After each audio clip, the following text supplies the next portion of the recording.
أما بعد فأعوذ بالله من الشيطان الرجيم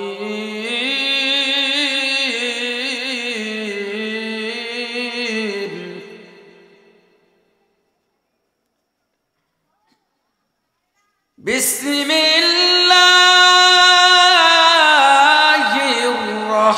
الرحمن الرحيم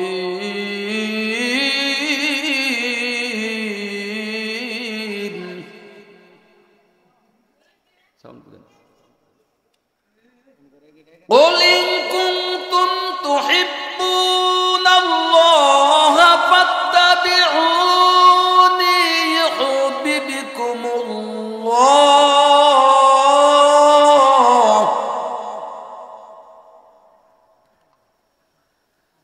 يحببكم الله ويغفر لكم ذنوبكم الله غفور رحيم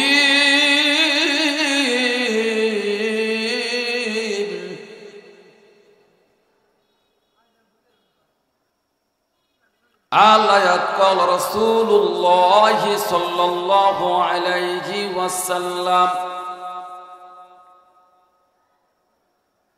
خيركم من تعلم القرآن وعلمه أو كما قال عليه الصلاة والسلام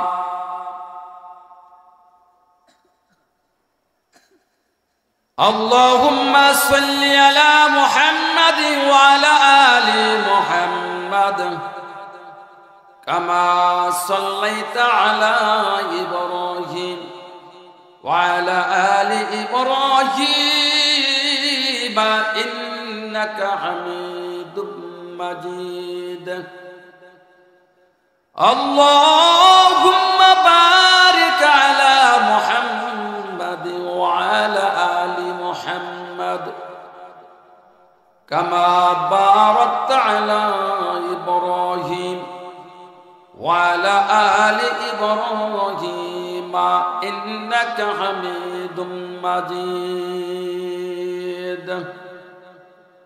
কবি শেখ সাদী রহমাতুল্লাহ আলাইহি বলেন ও দুনিয়ার মানুষ তোমাদের উদ্দেশ্য কেমনে করে আল্লাহ তাআলা বানানো অবশ্যই উদ্দেশ্য আছে তোমাদের হাকিকত কি দুনিয়াতে আসার তোমাদের কি হাকিকত তোমরা কিসের জন্য আসছো তোমরা কিসের জন্য আল্লাহ তাআলা পাঠাইলেন এটা একটা নমুনা আছে আল্লাহ রাব্বুল আলামিন আমাদের জন্য শুধু এমনি পাঠায় নাই আমাদের জন্য একটা সুন্দর রাস্তা জান্নাতের রাস্তা দেখার জন্য আমার আল্লাহ রাব্বুল আলামিন এমন একটা সুন্দর নবী পাঠাইলেন আমরা এই সেই নবীর উম্মত না যে সেই নবীর উম্মত না সমস্ত নবীদের নবী সমস্ত নবীদের সরদার সমস্ত নবীদের নবী সেই নবীর উম্মত আমরা দুনিয়াতে আসি আমরা ওই নবীর উম্মত হতে পারছি এটা আমাদের ভাগ্য পৃথিবীর আর কারো ভাগ্য হতে পারল না আমরা সেই ভাগ্যবতী হয়ে গেলাম এই জন্য আল্লাহ তাআলার কাছে শুকর আদায় করি আলহামদুলিল্লাহ আল্লাহ রাব্বুল আলামিন এমন একজন নবী বানাইলেন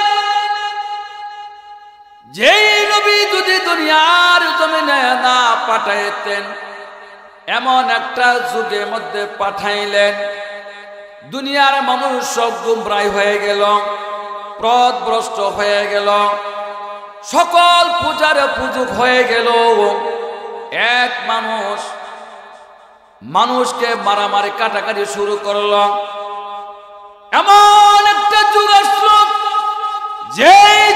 ভিতরে দুনিয়ার জমিনে যদি মায়ের পেট থেকে একটা কন্যা সন্তান দুনিয়া আসতো, ওই কন্যা সন্তানটাকে আগেই জমিনে মাটি দিত জীবিত অবস্থায়, তা না হলে বাবার আত্মা তৃপ্তি মিটত না। বলে নাউজুবিল্লাহ।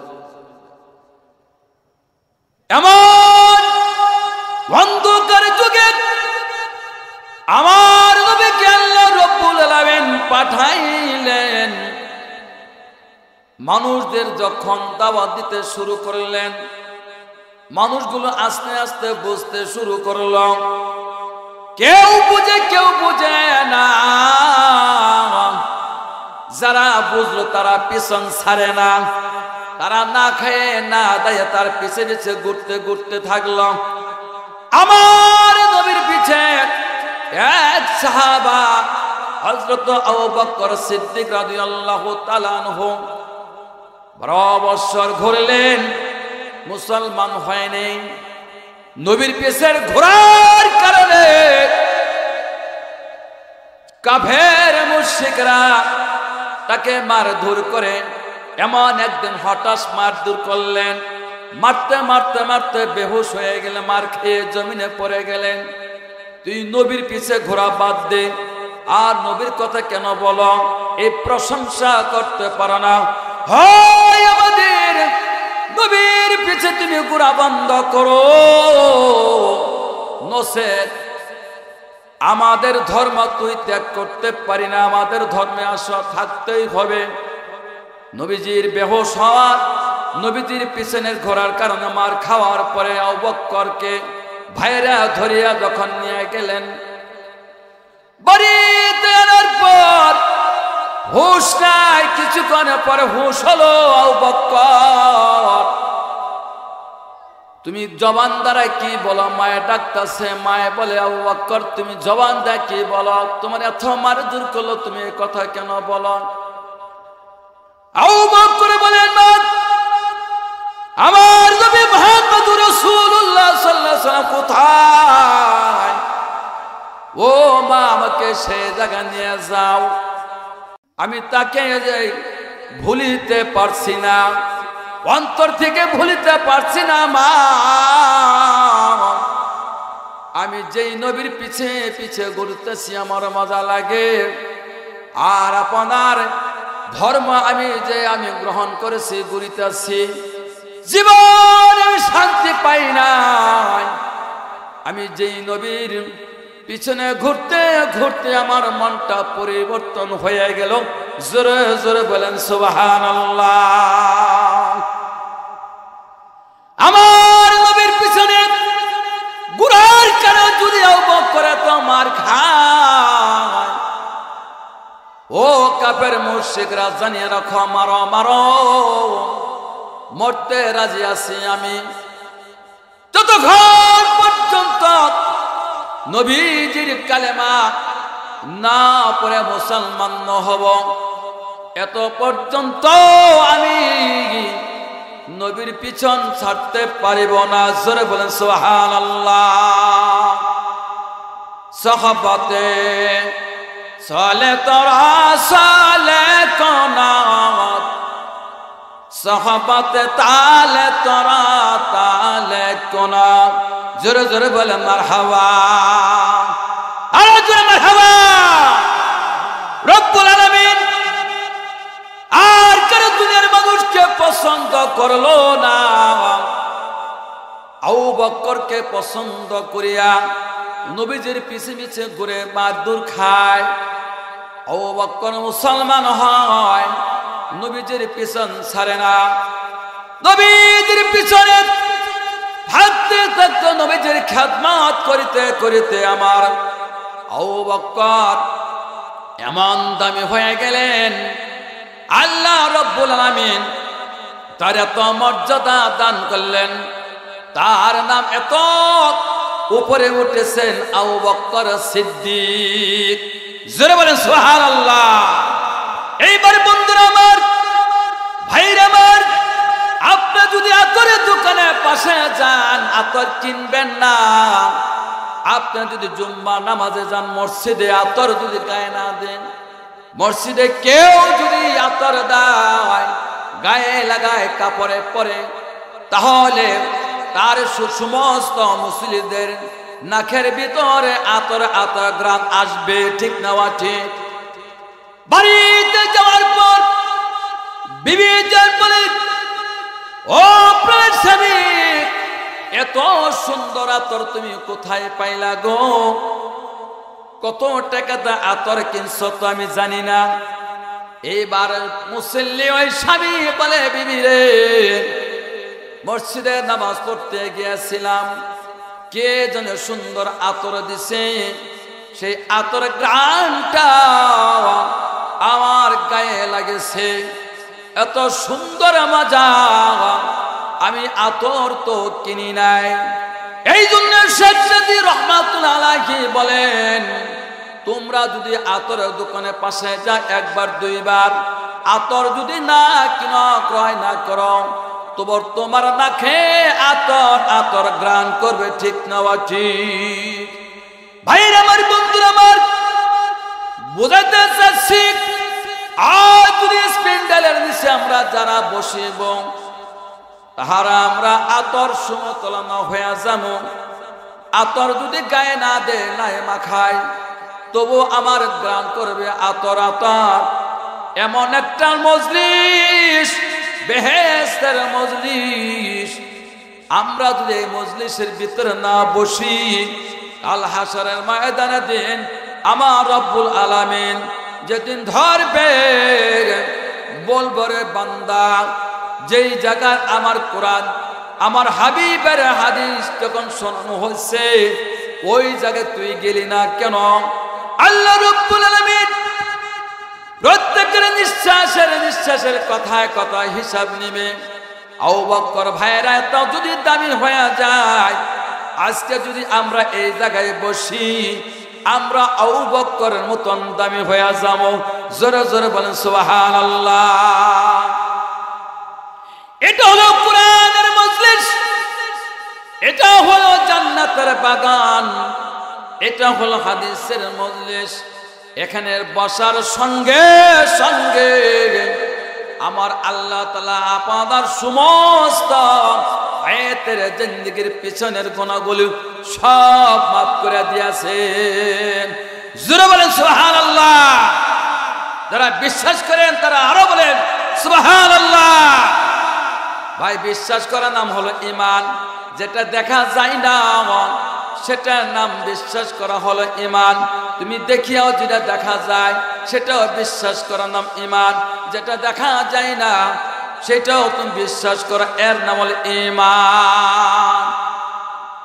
এবার আল্লাহ রাব্বুল আলামিনের আরো একজন সাহাবা ছিলেন, নবীজির প্রিয় সাহাবা। সেই সাহাবা নাম যেটা বলিলাম সেটা হযরত বিল্লাল রাদিয়াল্লাহু তাআলা আনহু। আল্লাহর নবীর বিল্লাল সাহাবার হাঁটা ছিল, খ্রিস্টান ছিল, মাথার চুলগুলো উলট পুলট ছিল, উল্টো মুলটো ছিল, কুরকা মুরকা ছিল, আর নাকটা তার চ্যাপটা ছিল। বিল্লালের চেহারা কালো ছিল, বিল্লাল তোতলা ছিল। একবারে বিল্লালের দিকে তাকাইলে দ্বিতীয়বার তাকাবার মনে চাইতো না।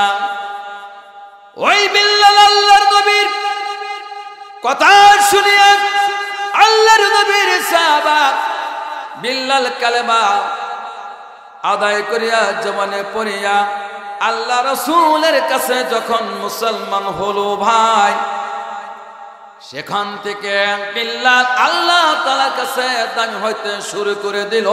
জোরে জোরে বলেন সুবহানাল্লাহ। ভাইরা আমার, বন্ধুরা আমার, আল্লাহর নবীর সাহাবা বিল্লাল নবীজির পিছে পিছে ঘুরে নবীজির খিদমত করতে শুরু করে দেয়।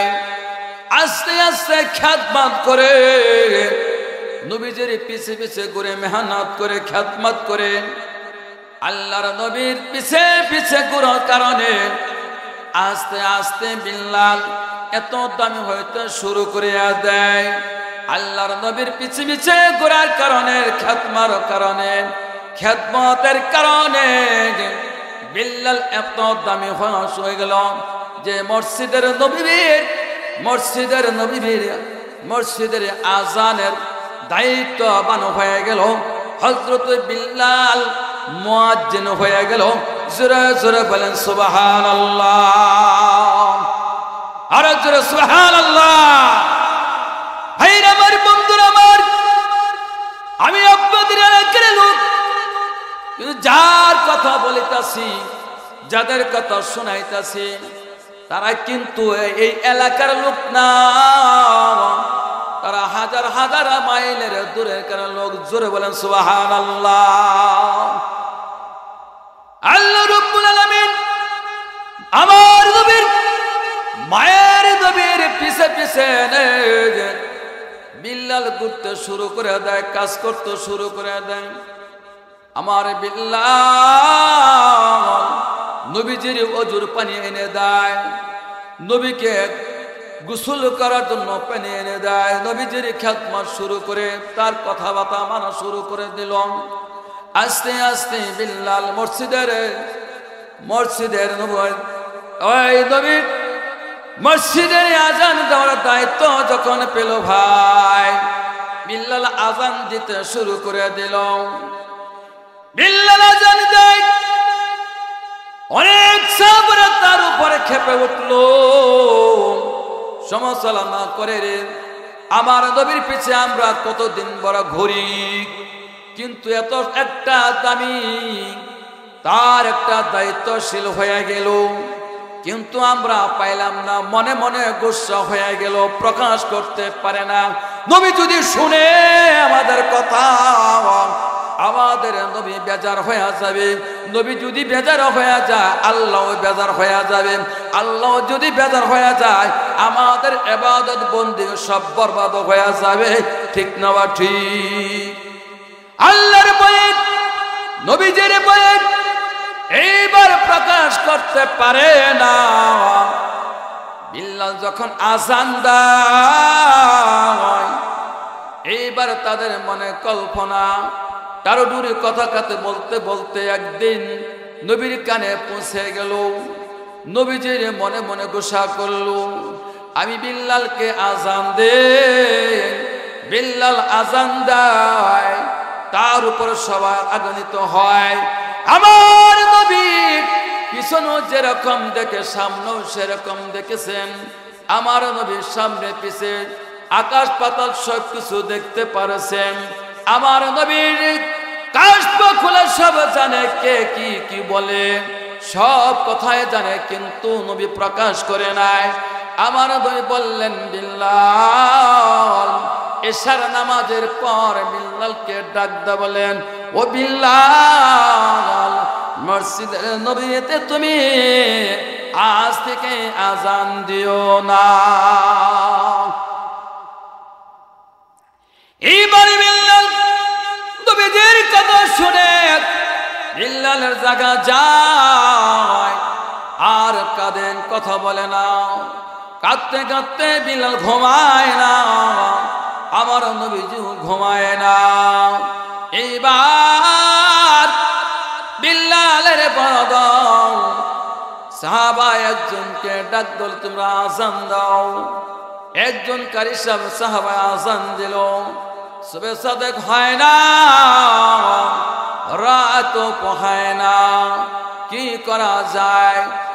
এইবার আল্লাহ রাব্বুল আলামিন হযরত জিবরাইল আমিন আলাইহিস সালাতু ওয়াস সালামকে পাঠিয়ে দিলেন, যাও আমার হাবিবের কানে পৌঁছায়া দাও, বিল্লাল যতক্ষণ পর্যন্ত আজান না দিবে মসজিদে, এই পর্যন্ত আসমান আর ফসা হবে না, রাতও পোহাইবে না। এইবার যাও, কানে পৌঁছায়া দাও। আমার নবীর কানে যখন পৌঁছায়া দাও, বিল্লাল, নবীজি আসে ডাক দে, বিল্লাল উঠো, বিল্লাল উঠো, তুমি মসজিদে আজান শুরু করে দাও। এইবার বিল্লাল ঘুমায় না, ডাক দেওয়ার সঙ্গে সঙ্গে আমার নবীজির বিল্লাল সাহাবা আজান মসজিদে দেয়। আজান দেওয়ার পর যখন কি করে নামাজ শুরু করলেন, নামাজ আদায় করলেন, এরপর বিল্লালের কত দামি হয়ে গেলেন। আল্লাহর নবী সাল্লাল্লাহু আলাইহি ওয়াসাল্লাম বিল্লালকে এত সুন্দর আদর্শ শিখাইলেন, কথা শিখাইলেন, আমল শিখাইলেন। নবীজির পিছে পিছে ঘুরতে ঘুরতে বিল্লাল এত দামি হয়ে গেলেন, পৃথিবীর মানুষ আর এরকম দামি হইতে পারবে না। জোরে বলেন সুবহানাল্লাহ। আমাদের এলাকার মসজিদে যদি আজান আমরা দেয়, সে কি আজান দিলে দামি না অদামি? এই মসজিদে যদি আজান দেয় মুয়াজ্জিন, তা সেই কিরকম দামি হয়ে যাবে? দামি না অদামি? বলেন দামি না অদামি? ও ভাই, বিল্লাল এমনি এমনি বড় হইতে পারে নাই। বিল্লালের কাহিনী কত সুন্দর, কষ্ট বিল্লাল করছে ভাই। ওই কষ্ট যদি আমরা করতাম, দুনিয়ার জমিনে আমরা থাকতে পারতাম না। বিল্লালকে মরুভূমির ভিতরে বিল্লাল কালেমা পড়ে আহাত আহাত বলে, এই শব্দ কাফের মুশরিক শুনিয়া খেপে উঠলেন আবু জাহেল। এইবার আবু জাহেল যখন খেপে উঠলেন, ধরে বিল্লালকে ধরো, আটকে ধরো। বিল্লালকে যখন গোলাম বানাইলেন, গোলাম বানার পর বিল্লাল কাজকর্ম করে আর জবানে আহাত আহাত বলে। এইবার বিল্লালের এই শব্দ শুনিয়া আবু জাহেল উমাইয়াকে হুকুম দিলেন, রে ওরে উমাইয়া, বিল্লালের হাত বাঁধো, পা বাঁধো, বিল্লালকে নির্যাতন করো, মারধর করো। কেন আমরা লালন পালন করে খাওয়াই, তবু কেন জবানের দ্বারাই আহাদ আহাদ শব্দ বলে? জোরে জোরে বলেন সুবহানাল্লাহ। আল্লাহর নবীর সাহাবা, দূরের সাহাবা, দামি সাহাবা হযরত বিল্লাল রাদিয়াল্লাহু তাআলা আনহুকে হাত বাঁধিলেন, পা বাঁধিলেন। বাঁধার পর এই কনকনাকে রোদ, শক্ত রোদের ভিতরে, বালুর ভিতরে, ভাই পাথরের ভিতরে শোয়াইলেন। শোয়ার পর মারতে মারতে মারতে মারতে তার পেটের চামড়া উঠাইলেন। এরপর লোহাগুলো আগুনে পুরাইয়া বিল্লালের পিঠের ভিতরে সেক দেয়। সেন সেন শব্দ করে ওঠে, তবু যেন বিল্লাল আল্লাহর নামটা জবানে দ্বারা না বলে বন্ধ করে দেয়। ও বিল্লাল, হয়তো তুই হাত হাত জবানে দ্বারা বন্ধ করে দে, নচেৎ তোর জীবনটা করে দিব সে। বিল্লাল প্রেমে, আল্লাহর প্রেমে পড়ে গেলেন বিল্লাল। বিল্লাল কার দিকে তাকায়া তাকায়া হাসে, একবার কাঁদে আর একবার হাসে। এবার আবু জাহেল ডাকদা বলতেছে, বিল্লাল তুমি আকার দিকে তাকাও আর হাসো, আর আমাদের দিকে তাকায়া কেন কাঁদো? বিল্লাল ডাকতে বলে, ওরে আবু জাহেল, ভাইয়া তোমরা জানো না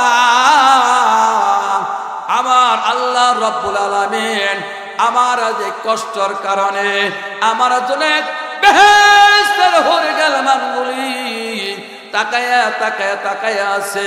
আমি যদি দুনিয়া থেকে যেদিন বিদায় হয়ে যাই, এরপরে আল্লাহ রব্বুল আলামিন আমার হরগেল মেনের মালিক বানায়া দিবে। জোরে জোরে বলে সুবহানাল্লাহ। এইবার বিল্লাল রাদিয়াল্লাহু তাআলা কে এত মারধর করিতেছে, এমন সময় আমার দয়ার নবীর মায়ের নবী হযরত আবু বকর সিদ্দিক রাদিয়াল্লাহু তাআলা কে সঙ্গে নিয়ে যাইতেছে রাস্তা দিয়া। একটু নজর করে দেখে বিল্লালের অবস্থা বেশি ভালো না।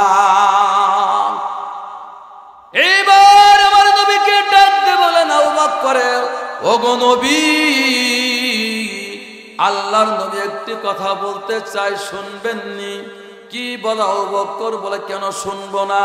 ওই যে হুজুর দেখুন গো, চায় চায় দেখতেছেন এই যে বিল্লালের অবস্থা বেশি ভালো না, মনে হয় বিল্লাল দুনিয়ার জমিনে বাঁচতে পারবে না।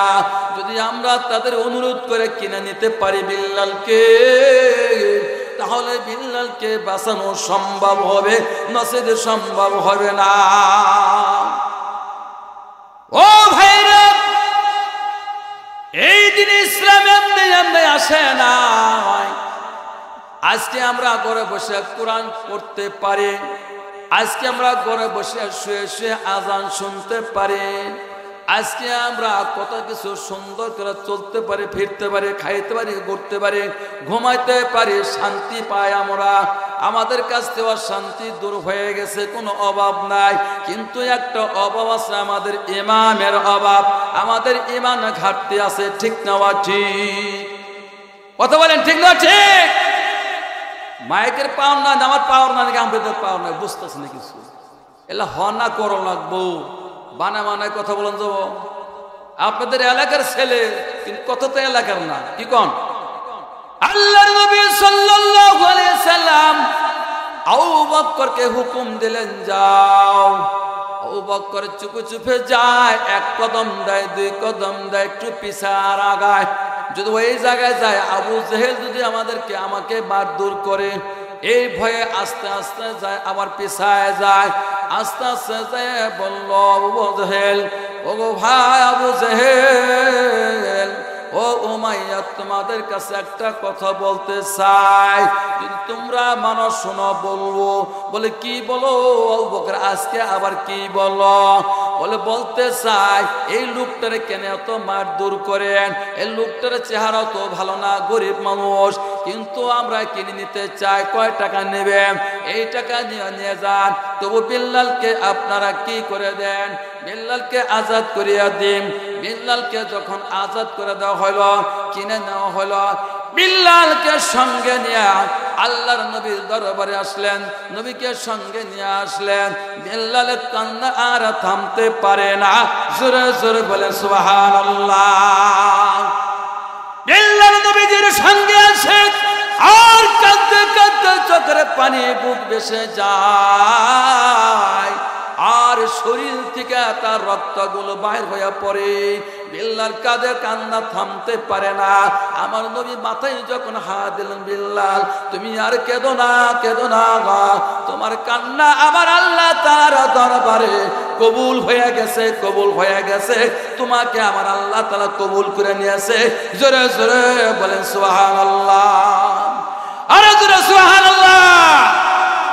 এইবার যাকে আল্লাহ তাআলা কবুল করে, তাকে আল্লাহ তাআলা ঈমানের পরীক্ষা করে। ঈমান আনছি বলিয়ায় আমরা ভালো হয়ে গেছি না, ঈমান আনছি বলে আমরা লাভবান হয়ে যাই না, ঈমান আনছি বলে শুরু হয়ে গেল। আস্তে আস্তে আমাদের ঈমান পরীক্ষা শুরু হবে। ঈমান যদি আমরা পরীক্ষা পাস করতে পারি ভাই, তাহলে আমাদের জন্য আল্লাহ তাআলা এত সুন্দর 8টা জান্নাতের দরজা, সমস্ত দরজাগুলো খুলিয়া দেওয়া হয়েছে। জোরে জোরে বলে সুবহানাল্লাহ। একবারে যদি সুবহানাল্লাহ তাআলা করে জবানে দাঁড়ায় বলি, ভাই আমার আল্লাহ তাআলার ফেরেশতারা জান্নাতের ভিতরে একটা গাছ রোপণ করিয়া দেয়। জোরে জোরে বলে সুবহানাল্লাহ। আরেকটা গাছ তৈরি, আরেকটা গাছ দেয়। 24 ঘন্টা যদি আমার জবান দাঁড়াই বলি সুবহানাল্লাহ, আল্লাহর ফেরেশতারা আল্লাহ তাআলার হুকুমেতে জান্নাতের ভিতরে গাছ চারা লাগাইতে থাকবে আমার আপনার জন্য। জোরে জোরে বলে সুবহানাল্লাহ। এইবার আল্লাহ রাব্বুল আলামিন ফেরেশতাদেরকে ডাক দিয়ে বলে, ফেরেশতারা তোমরা বেহেশতের ভিতরে কেন মেরামত করা বন্ধ করছ? রং তামসা করো না কেন? সুন্দর করে আর্ট করো না কেন? সুন্দর দ্বারা তোমরা এরকম ইট গাঁথো না কেন? তোমরা দালানগুলো সুন্দর করে আরো সৌন্দর্য করো।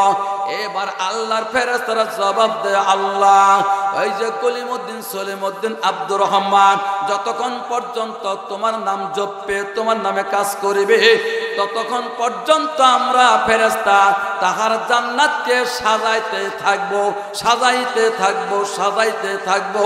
জোরে জোরে বলে মারহাবা। ভাইরা আমার, বন্ধুরা আমার, যখনই সময় পাবো জবানের দ্বারা সুবহানাল্লাহ আলহামদুলিল্লাহ বলবো, হাতের দ্বারা কাজ করব। পারবো কিনা ভাই? পারবো। জবানের দ্বারা যদি সুবহানাল্লাহ আলহামদুলিল্লাহ বলে, হাতের দ্বারা কাজ করে, পায়ের দ্বারা হাত রাস্তা হেঁটে যায়, জবানের দ্বারা সুবহানাল্লাহ আলহামদুলিল্লাহ যদি বলে, তাহলে ভাই আমাদের কি ক্ষুধা লাগবে না? তাহলে কি ভাই আমাদের জন্য আমাদের কলবটা পরিষ্কার হয়ে যাবে? তাহলে কি আর লাভ হবে? কি লাভ হবে? আমার আল্লাহ তাআলা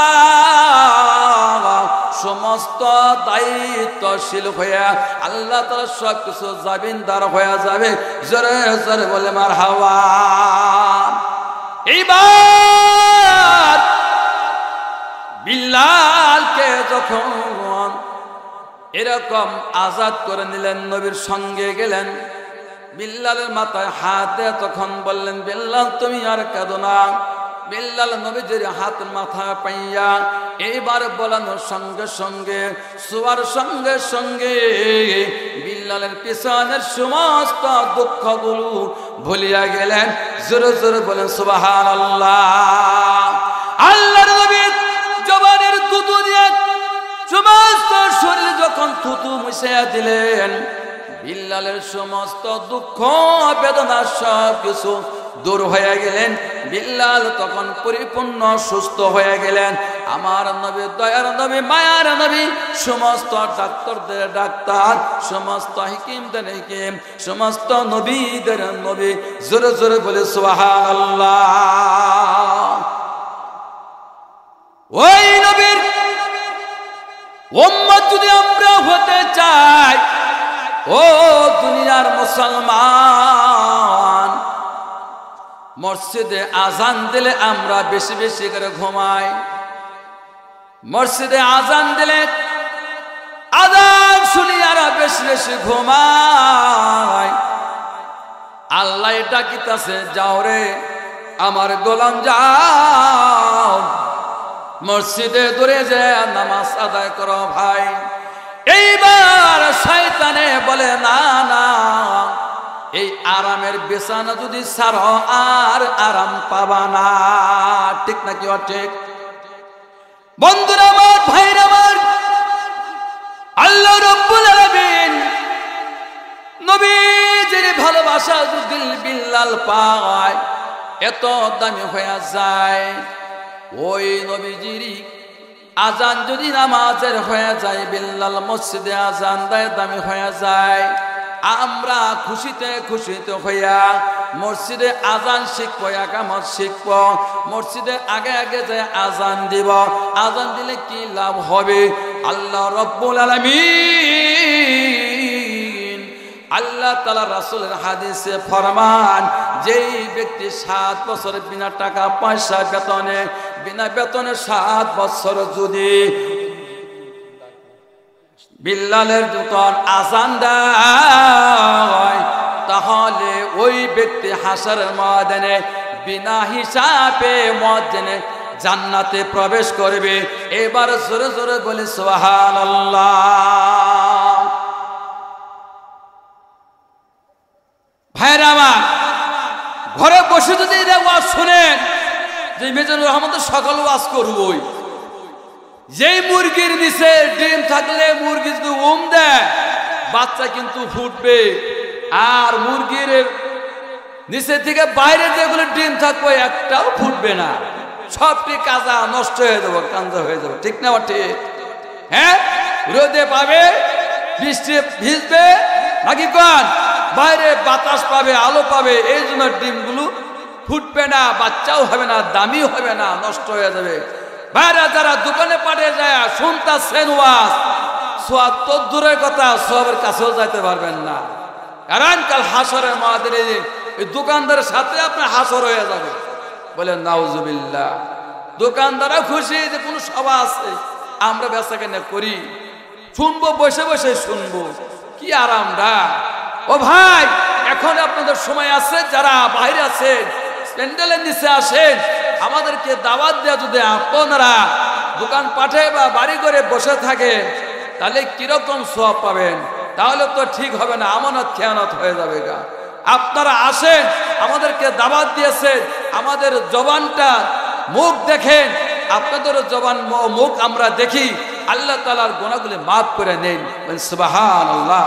আমাদের গুনাহগুলি আল্লাহর কাছে মাফ করে নেন, বলেন সুবহানাল্লাহ। সাহাবাতে সালে তোরা সালে কোনাত, সাহাবাতে তালে তোরা তালে কোনাদ। সৎসঙ্গে সর্ববাস, অসৎসঙ্গে সর্বনাশ। ও ভাই, একটা মাত্র সন্তান, এই সন্তানের জন্য মা বাবা পেরেশানি হয়ে যায়। কারণ হলো কি, সন্তানটা মানুষে বড়ি খায়, এর দুষ্ট ছেলের পিছে পিছে ঘুরা ঘুরা ওই ছেলেটাও দুষ্ট হয়ে গেছে। এবার মা চিন্তা, বাবারও চিন্তা, ঘুম হয় না, ছেলে কোথায় পড়ে থাকে, ছেলে কোথায় থাকে, তাদের চোখে ঘুম না, অশান্তি। ভাই, আল্লাহ রাব্বুল আলামিনের হুকুম না থাকার কারণে, আল্লাহর নবীজি সন্ন্যত গুলো না থাকার কারণে, মহব্বত থাকা না কারণে ওই ছেলেটা দুষ্ট হয়ে গেছে। ঠিক না ঠিক? ভাই ঠিক না ঠিক? এইবার রব্বুল আলামিন কবি সাকসাদি রাহমাতুল্লাহ বলেছেন, নবীজির মহব্বত কারা করবে? যারা মহব্বত করবে তারাই তো 5 ওয়াক্ত নামাজ পড়বে। নবীজির মহব্বত যারা করবে তারাই তো শীতের মধ্যে, কনকনে শীতের মধ্যে ঘুম থেকে জাগিয়ে ওযু করবে ঠান্ডা পানি দিয়া। কত না মজা! এই মজার ওযু করবে, মসজিদে যায় নামাজ জামাতের সাথে আদায় করবে। ওনারা হলো নবীজির মহব্বত, নবীজির আশিক, আল্লাহর আশিক। আশুকো কা ক্যা মজা হয়, মাশুকো সে পৌঁছিও, শাকে গুল মে ক্যা মজা হয়, বুলবুলি সে পৌঁছিও। জোরে জোরে বলে মারহাবা, আরো জোরে মারহাবা। ভাইরা আমার, বন্ধুরা আমার, যদি একটা কথা মিথ্যা কথা বলি ভাই, কাল হাসরের দিন এই জবানটা কাটিয়ে ফেলাই দিব। বন্ধু আমার, এটা আপনার কথা না, আমার কথা নাই, এটা আল্লাহ আল্লাহ রাসূলের কথা। যারা শুনেছে, যারা মানেছে, তারা আল্লাহ তাআলার কাছে বড় দামি হয়েছে, তারা জান্নাতবাসী হয়ে গেছে। জোরে জোরে বলে সুবহানাল্লাহ।